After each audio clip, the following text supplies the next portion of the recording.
A Igreja Católica, com sede no Vaticano, tem aproximadamente 1,3 bilhão de católicos batizados em todo o mundo e é a mais antiga instituição internacional chefiada pelo Bispo de Roma, conhecido como Papa. Sua administração central é a Santa Sé, onde as crenças do catolicismo no Vaticano são baseadas em bispos, que são sucessores dos apóstolos de Cristo, o que considera o Papa como sucessor de São Pedro, a quem o primorado foi conferido por Jesus. Além do reconhecimento mundial sobre vários escândalos na Igreja Católica, percebemos também ao decorrer da história situações inusitadas que mostram claramente um período de regência que não somente interferiu, mas fez várias parcerias que gerou polêmicas até o dia de hoje.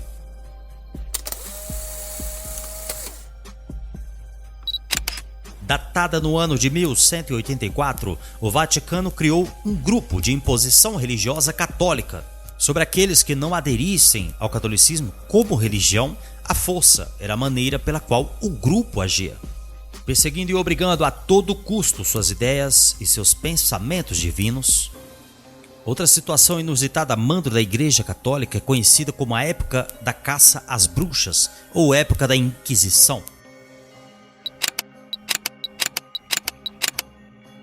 que foi um movimento político-religioso que ocorreu entre os séculos XII ao XVIII na Europa e nas Américas, que não só tinha as consideradas bruxas como alvo, mas todos que fossem considerados hereges.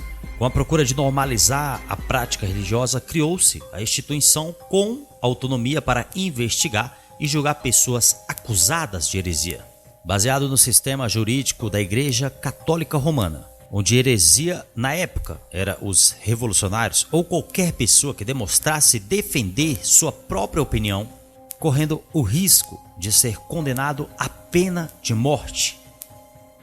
Além disso, uma fonte confiável de informação, o The History Channel, também trouxe informações em documentários de abuso de poder e perseguição a judeus, com intenções de confiscar seus bens para uso próprio, com a desculpa de obrigar uma mudança de crença e dogmas. Mas na verdade era o confisco e a ganância o real motivo.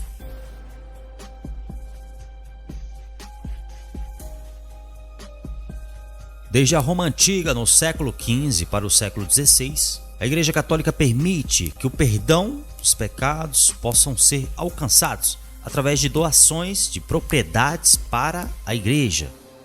A caridade, como é chamado, consistia em ideias específicas. Não era uma caridade ao necessitado que está precisando de ajuda, ou algum pobre que renovaria sua aliança com Deus, mas a caridade exclusiva para a instituição religiosa. E outro ponto importante é a preocupação com os líderes, ao desapego material, ensinando as pessoas a serem de fato pobres. Enquanto isso, a igreja crescia de tal forma que hoje tem um banco no Vaticano com valores artísticos, riquezas e patrimônio imensurável.